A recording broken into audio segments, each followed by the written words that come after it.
মিনিটের মাথায় এখানে পোলাপান ঢুকে আগুন ধরাই দিয়েছিল। আগুন ধরে কি দিয়ে ওদের নিয়ে পানিতে ফেলায়, পানির ভিতরে গান পাউডার মাইরা দিয়ে আগুন ধরে যা। এক ব্যক্তির নামে একটা দলিল আপনার সরকারি দপ্তরের সিল সপর এগুলা জাল তৈরি করে তারা এগুলো সরকারি স্ট্যাম্পের মধ্যে মেরে একটা মানে জাল দলিলকে তারা একটা খাঁটি দলিল হিসেবে তৈরি করছে। মনসুর বাহিনী এক বিশাল তাণ্ডব ঘটায়। আশরাফ আলীর বাড়ির সমস্ত বেড়া খুলে এনে এখানে দাহ পদার্থ দিয়ে এখানে আগুন ধরায় দেয়। পরে খবর পেয়ে আশরাফ আলীর আত্মীয় স্বজন তারা এসে এখানে নেভানোর চেষ্টা করেও, এবং সাথে সাথে পুলিশও ছিল, তারপরেও সেই আগুন নেভাইতে তাদের বহু কষ্ট হয়। কথা বলছেন না, হয়তো এখানে দুই পক্ষ আছে, দুই পক্ষের ভিতরে এক পক্ষ হয়তো মারামারি করতে পারে। তো এটার লক্ষ্যে ওসি যদি মনে করে যে এখানে সমস্যা হচ্ছে, তাহলে এটা আপাতত বন্ধ থাক, দুজনের ডাকাইয়া এটা কাজটা শেষ করে দেবো। হয়তো ডিল মারি দিল, হয়তো মাথা ফাটাফাটি করলো। তো এই জন্য স্যারে বলছিল, ওসি স্যার বলছিল যে কোনো ধরনের কোনো প্রকার দুই পক্ষের ভিতরে কেউ না কাজ করতে, দোনো পার্টিরে ডাকবে হয়তো বা ওসি স্যারে এই জন্য নিষেধ করতে।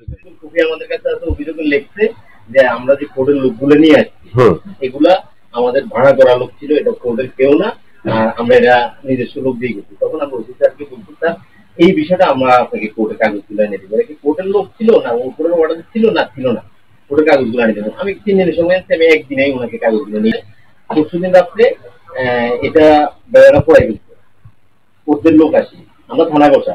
ওসি স্যার বলছে যে আমার এই কাগজ দেওয়া ছাড়া বই পক্ষে কেউ এই জায়গায় হাত দিতে পারবে না। আগে ওনারা কাগজ নিয়ে আসুন, আমাদের বই দিতে হোক, তাহলে আমরা থানা থেকে বাইরে এসেছি, আমরা এখন থানায়, ওরা বাইরে চলে গেছে।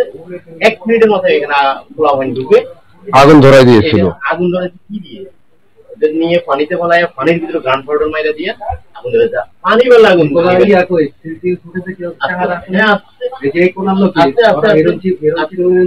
কোনো এজেন্সি না, এটা হয়তো ভাড়া করা লোক, সব ভাড়া করে।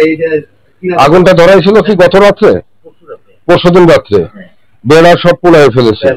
এখন আমরা বলছি যে উনি যদি কাল বলতে বলছেন ওনারা আপনার সাথে মামলা করবেন, ওনারা কি মামলা করবে? আগুন ধরানোর মামলা। যদি মামলা করে থাকে, বেড়া পড়েছে আমাদের, মামলাগুলো আমরা করবো। তারপর আমরা এটা হেসাল চাই না, আমরা মামলা করবো না। ওনারা যদি মামলা করে, আমরা সিসিটিভি ফুটেজ দিচ্ছি, আচ্ছা কারা আগুন দিচ্ছে, কারা পড়াইছে, ওটার জন্য যে আমরা আসামি ধরেন, সমস্যা নেই, আসামি ধরতে পারি দেবো কারা পড়াইছে। আর আমাদের মামলা যদি আমরা আসামি না, আমার সমস্যা নেই, আমাদের তো প্রমাণ আছে। যিনি আশরাফুদ্দিন ভূঁইয়া, ওনার হলো যে এটা ওনার পৈতৃক সম্পত্তি। ওনার এই পৈতৃক সম্পত্তি ওনাদের এখানে নামে আপনার হলো যে ঢাকা মহানগর সিটি জরিপ খতিয়ান 204 নাম্বার খতিয়ান এখানে লিপিবদ্ধ হয়েছে। এই মামলায় যে বিবাদীরা ছিল, এই বিবাদীরা করলেন কি, জনৈক আসমা বেগম নামে এক ব্যক্তির নামে একটা দলিল আপনার সরকারি দপ্তরের সিল সপর এগুলা জাল তৈরি করে তারা এগুলো সরকারি স্ট্যাম্পের মধ্যে মেরে একটা মানে জাল দলিলকে তারা একটা খাঁটি দলিল হিসাবে তৈরি করছে। তৈরি করে এই দলিলটাকে তারা আপনার খাঁটি হিসাবে এটাকে উপস্থাপন করছে বিজ্ঞ সহকারী কমিশনার ভূমি আপনার ডেমরা রাজস্ব সার্কেলে উপস্থাপন করে তারা এটা দেখাইছে যে এই সম্পত্তিটা আপনার হলো যে আশরাফুদ্দিনের আপনার দাদা আক্কাস আলী উনি ওনাদের কাছে বিক্রি করছেন। এখানে এসিলেন্ট মহোদয়ের কাছ থেকে এই জাল দলিলটাকে ওনারা খাঁটি দলিল হিসাবে সেখানে উপস্থাপন করে বিশ্বাস করাইয়া এটা নামজারি করে ফেলছে। নামজারি করার পরে যখন এই যে আক্কাস আলী ভূঁইয়া ইতিমধ্যে মারা গেছেন, আক্কাস আলী ভূঁইয়ার ছেলে আপনার হাফিজউদ্দিনও মারা গেছেন, তখন আজকের এই বাদী তিনি তারা সম্পত্তির মালিক হয়েছেন, তার চাচা পুপুরা সহ তারা ভাই বোনেরা সবাই মালিক হলেন। ওনারা সাথে সাথে একটা আপনার এই নামজারিটা বাতিলের জন্য সহকারী কমিশনের ভূমিতে একটা মামলা করলেন। এখানে দাহ পদার্থ ছিল, এই পদার্থ দিয়ে তারা পোড়াইছিল। এটা হলো আশরাফ আলীর সম্পত্তি। হ্যাঁ, এইটার পরেরটা হলো, হ্যাঁ এইটার পরে হলো আশরাফ আলীর টিন যে বেড়া দেওয়া ছিল, যে বেড়াগুলো খুলে নিয়ে যে তারা এখানে আগুন ধরিয়ে দিয়েছিল। তার পরবর্তী অবস্থায় আশরাফ আলী এখানে আবার নতুন করে এই যে বেড়া দিয়েছে। এই হলো অবস্থা।